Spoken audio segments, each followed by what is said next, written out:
قدرمنو لیدونکو او ګرانو زده کوونکو سلام. په دې هیله چې تر دې دمه به روغ او جوړ یاست. په دې درس کې به الجبري افادې او پولینوم ولولو. لومړی به د الجبري افادو تعریف وګورو.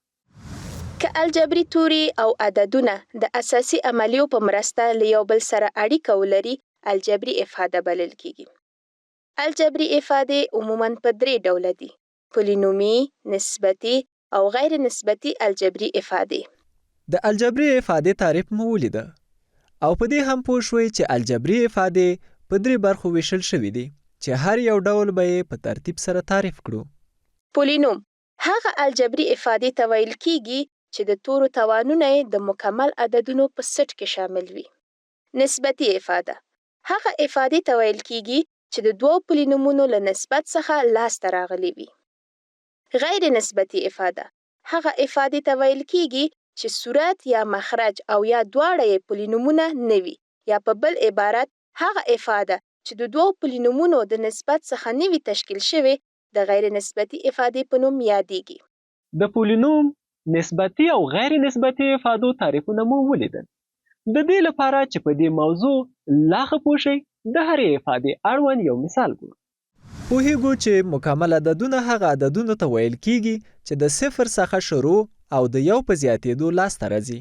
د مکمل عددونو سیټ مساوي دی له 0 1 2 3 په دوام سره. په x مربع جمع 3x منفي 9 الجبري افاده کې لیدل کیږي چې د تورو توانونه یې مکمل عددونه دي چې د پولینوم په نوم یادېږي.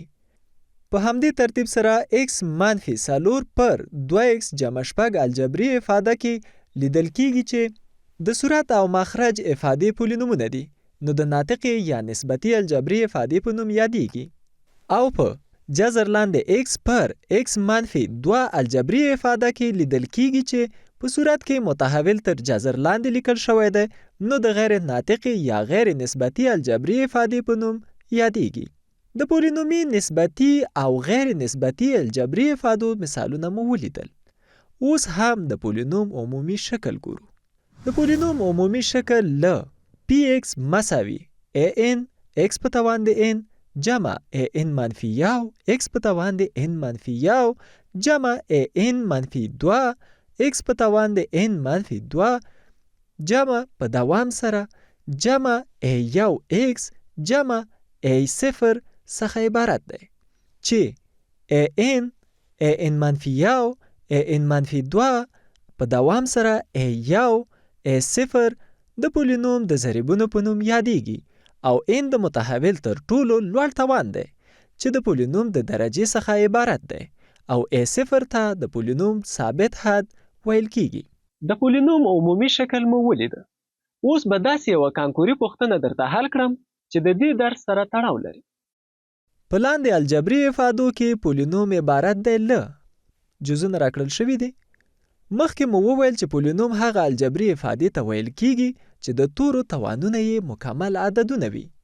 نو 10x جمع 3 افاده کې د تورو توانونه مکمل عددونه دي چې د پولینوم په نوم یادېږي.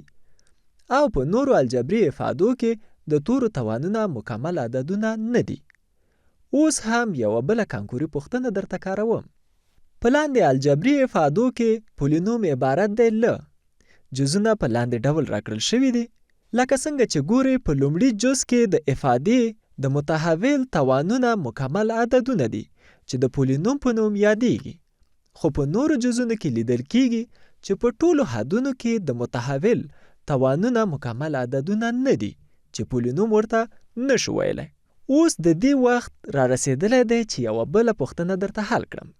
د px مساوي 2x مربع جمع 1 کل په توان د 2 پولینوم کې د a4 قیمت عبارت دی له. بیا هم جزونه په لاندې ډول دي. لومړی راکړل شوی الجبري افاده ساده کوو. px مساوي کیږي له 2x مربع کل مربع جمع 2 ضرب د 2x مربع ضرب 1 جمع 1 مربع. px مساوي کیږي 4x په توان د 4 جمع 4x مربع جمع 1 a4 مساوي کیږي له 4 سره. اوس هم یو بل سوال درته کاروم. په لاندې افادو کې نسبتي افاده پیدا کړئ.